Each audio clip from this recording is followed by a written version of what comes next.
Kalau ada sengketa kan dipanggil kepala ini nih bapak kamu ini udah meninggal begini ini. Nah, bagaimana caranya? Kalian musyawarah aja dulu. Nah sudah, ini rumah buat si A, ini mobil buat si B. Kalau sudah sepakat, ya selesai. Kalau nggak sepakat, ini hukumnya. Itu semacam menjawab apakah itu mediasi, bagaimana fungsinya, bagaimana perkembangannya di Indonesia, itu semuanya akan terjawab melalui presentasi dari para narasumber yang profesional, baik itu lokal, nasional, maupun dari luar negeri. Kami berharap dengan adanya kegiatan ini, harmonisasi kebijakan dan penguatan alternatif penyelesaian sengketa di Indonesia, khususnya di sektor eksekutif, dapat semakin menguat, mulai dari tingkat kementerian sampai pemerintah daerah. Kami mendorong senantiasa setiap sengketa yang terjadi dapat terlebih dahulu diselesaikan dengan pola-pola musyawarah atau mediasi yang sesuai.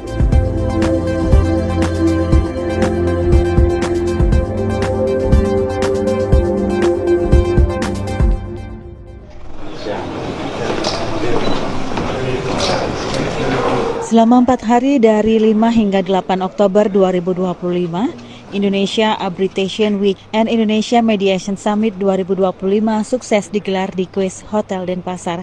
Kegiatan berskala internasional ini dibuka secara resmi oleh Menteri Koordinator Bidang Hukum, HAM, Imigrasi, dan Permasyarakatan, Profesor Yusril Iza Mahendra, yang ditugaskan langsung oleh Wakil Presiden Gibran Rakabuming Raka, yang menegaskan pentingnya penguatan mekanisme penyelesaian sengketa alternatif sebagai bagian dari reformasi hukum nasional. Dalam sambutannya, Profesor Yusril Iza Mahendra menyebut bahwa penyelesaian konflik melalui musyawarah dan kesepakatan bersama kini menjadi tren hukum modern di berbagai negara.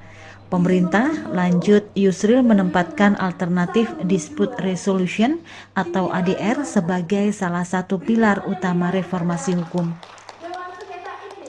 Sejalan dengan arah kebijakan Presiden menuju sistem hukum yang berintegritas, pro investasi, dan memberikan akses keadilan bagi semua, Profesor Yusril menegaskan bahwa penguatan arbitrasi dan mediasi bukan sekedar agenda teknis tetapi strategis besar untuk mewujudkan reformasi hukum menuju Indonesia Emas 2045.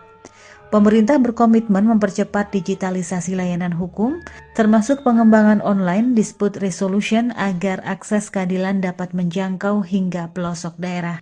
Tadi sejalan dengan tren hukum kontemporer sekarang, di mana penyelesaian konflik itu dengan cara musyawarah untuk mencapai kemufakatan itu merupakan jalan tengah yang dianggap terbaik daripada dibawa ke pengadilan pun kalah dan menang.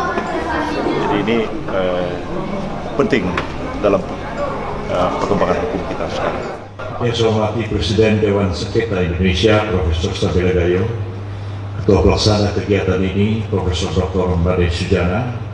Ketua Panitia, Profesor Made Sujana, menjelaskan bahwa 2 hari pertama, yakni dari 5 hingga 6 Oktober 2025, difokuskan pada topik arbitrasi, diisi oleh presentasi para pakar nasional dan internasional, serta penyerahan piagam kepada arbiter berprestasi. Sedangkan pada 7 hingga 8 Oktober, pembahasan beralih ke dunia mediasi, membahas konsep, fungsi, hingga perkembangannya di Indonesia dan dunia. Profesor Sujana melaporkan peserta yang hadir secara langsung sekitar 200 orang, sementara peserta daring mencapai lebih dari 500 orang.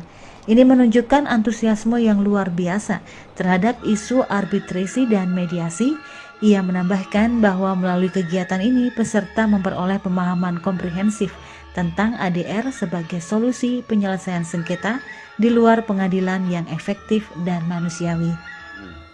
Apa itu INO dan IMES? Nah, istilah kerennya adalah KTT, arbiter dan mediasi. Apa itu KTT? Konferensi tingkat tinggi arbiter dan mediasi, ini tingkat internasional.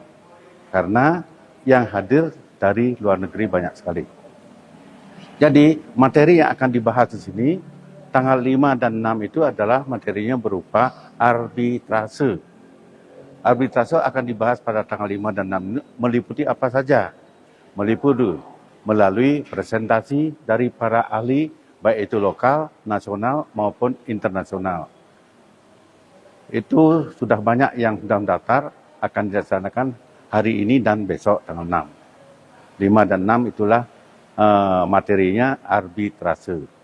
Di samping itu akan diberikan juga piagam-piagam bagi arbiter yang berprestasi, yang sudah melalui uji kelayakan, dianggap mumpuni untuk melaksanakan tugas-tugas arbiter.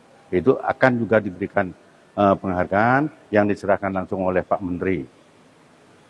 Kemudian untuk tanggal 7 dan 8, materinya adalah mengenai mediasi. Apa saja yang akan dibahas di mediasi itu? Yaitu semacam menjawab apakah itu mediasi, bagaimana fungsinya, bagaimana perkembangannya di Indonesia. Itu semuanya akan terjawab melalui presentasi dari para narasumber yang profesional, baik itu lokal, nasional, maupun dari luar negeri. Presiden Dewan Sengketa Indonesia Profesor Sabela Gayo menekankan bahwa kegiatan ini menjadi wadah berbagi pengalaman antar praktisi, mediasi, konsoliasi, adjudikasi, dan arbitrasi di Indonesia. Menurutnya, keberadaan mediator tidak akan mengurangi peran advokat, melainkan justru memperkuat kerjasama antar profesi hukum. Ia menilai pola penyelesaian sengketa melalui mediasi memberikan 3 keuntungan utama, yakni lebih cepat, lebih murah, dan lebih harmonis. Penyelesaian dengan damai menjaga hubungan baik antar pihak, berbeda dengan proses litigasi yang kerap menyisakan luka sosial. Selain itu, Profesor Sabela juga menyoroti pentingnya peran mediator bersertifikat dalam penerapan restoratif justice yang kini dikembangkan oleh kepolisian dan kejaksaan. Menurutnya, mediator profesional perlu diberi ruang untuk berperan dalam memulihkan hubungan antara pelaku dan korban dalam kasus pidana ringan.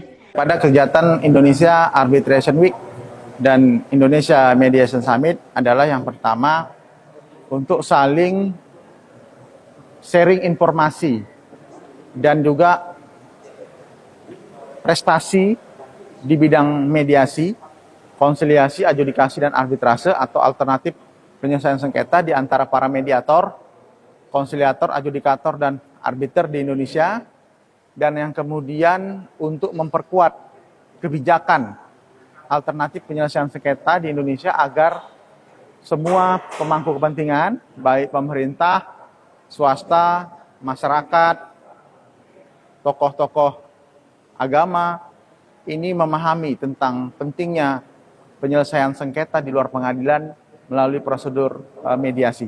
Dari kancah internasional, Ibrahim Kuadan selaku Presiden of Asian International Dispute Resolution Association menilai bahwa praktik mediasi di Asia kini tengah tumbuh pesat meski dianggap baru secara formal. Semangat mediasi sebenarnya telah lama hidup dalam budaya hukum adat Indonesia dan Asia.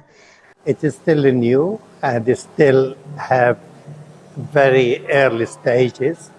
However, it has been with us. The customary law in Indonesia and Asia is quite widespread for centuries, and it's being practiced.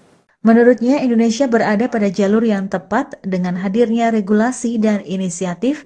Ia juga menekankan pentingnya kolaborasi antara sistem hukum modern dan praktik adat agar keadilan dapat dijangkau oleh semua lapisan masyarakat tanpa memandang status ekonomi.